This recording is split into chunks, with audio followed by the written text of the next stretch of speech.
class 7 students. Today we are going to discuss the last topic of the unit number 5. This topic is law of constant composition.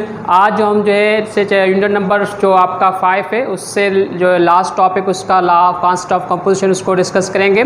आपको पता है कि different आपके जो compounds होते हैं, मिसाल के तौर पर अगर हम सोडियम क्लोराइड यानी आम नमक की मिसाल ले लें, अगर वो आम नमक अगर हम लेबॉर्ट्री के अंदर बना रहे हैं या हम आम नमक जो है किसी माइन से या किसी ओशन से एक्सट्रैक्ट कर रहे हैं तो उसके अंदर जो कंपोजिशन होगी एलिमेंट्स की वो हमेशा सेम होगी। मिसाल के तौर पर उसका फार्मूला है सोडियम क्लोराइड यानी सोडियम का एक एटम और क्लोरीन का एक एटम जो है वो हर आपको उसी सैंपल से आप सोडियम क्लोराइड जो है उससे मिलेगा।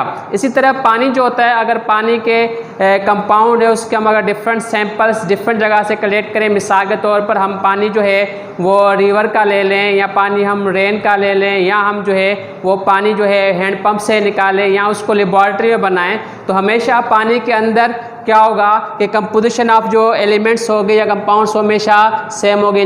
H2O होगा यानी 2 हाइड्रोजन के एटम होंगे हमारे पास और एक जो है वो ऑक्सीजन का एटम जो है आपस में मिलकर पानी जो है बनाएंगे। तो ये लॉ था, लॉ ऑफ कांस्टेंट कंपोजिशन। ये सबसे पहले जो फ्रेंच केमिस्ट था जोसेफ प्रोस्ट उसने जो है लॉ ऑफ कांस्टेंट कंपोजिशन उसने दिया था। इस लॉ के अंदर ये बोला है this law state that no matter how compounds are form. इसके कोई मसला नहीं कंपाउंड किस तरह बनते हैं या आप कंपाउंड जो है वो कहाँ से हासिल करते हैं, their composition remains the same. उनके अंदर की जो कंपोजिशन होगी, उनका जो स्ट्रक्चर होगा, उसके अंदर जो एलिमेंट्स के नंबर्स होंगे वो हमेशा सेम होंगे। जिस तरह मैंने आपको बताया कि अगर हम जो है वाटर जो है उसको ले रहे हैं, वो चाहे वाटर हम लेबॉर्ट्री के अंदर बना रहे हैं या लीवर से हम हासिल कर रहे हैं या रेन का वाटर हो, तो उसके अंदर जो कंपोजिशन ऑफ एलिमेंट्स होगी वो हमेशा सेम होगी यानी H2O। इसी तरह सोडियम के अंदर भी कंपोजिशन जो है वो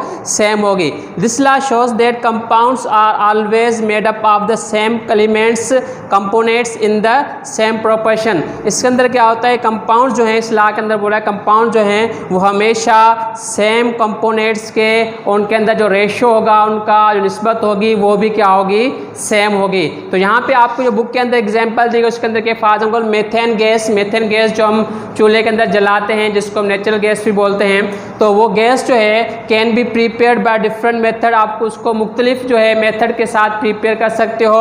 उसको जो है हम बना सकते हैं लेबॉर्ट्री के अंदर बना सकते हैं, उसको हम जो है वो कुएं से निकाल सकते हैं या उसको बायोगैस के तौर पर हम जो है वेस्ट मटेरियल से बनाएंगे। तो डिफरेंट मेथड से हम उस नेचुरल गैस को बना सकते हैं, मगर किसी भी मेथड से क्यों ना बनाएं, मगर उसके अंदर it is always made up of the 4 atoms of hydrogen. उसके अंदर हमेशा 4 एटम हाइड्रोजन के होंगे एंड एटम ऑफ कार्बन, और एक एटम जो है वो कार्बन का होगा। इसका मतलब ये है कि वाट एवर द कंपाउंड्स जो हैं मेड अप ऑफ किस तरह बन रहे हैं, मगर उसके अंदर कंपोजिशन जो है वो सेम होगी। अगर आप इसको दूसरे अल्फाज में कहें कि different sample of the same compound, अगर कंपाउंड सेम है उसके सैंपल्स डिफरेंट्स हैं तो उसमें always contain the same components in proportion. हमेशा एलिमेंट्स या कंपोनेंट्स के अंदर क्या होंगे, सेम होंगे। तो यहाँ पे हमारा आज जो है यूनिट नंबर 5 जो है वो ख़त्म होगा। इसके अंदर क्या है, वर्क आउट एक एक्टिविटी है,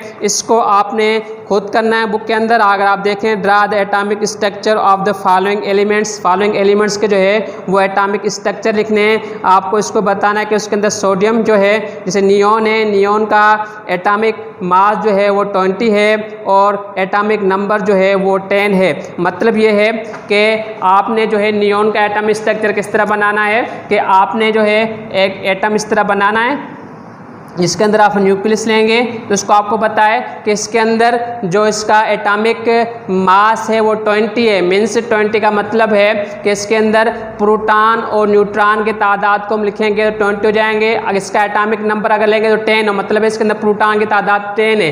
प्रोटॉन की तादाद इसके अंदर 10 है और 10 प्रोटॉन हो जाएंगे और इसके अंदर जो यहाँ पे 10 जो है आपके न्यूट्रॉन हो जाएंगे। इस तरह यहाँ पे 10 जो है वो इलेक्ट्रॉन होंगे, पहले 2 फिर यहाँ पे 8।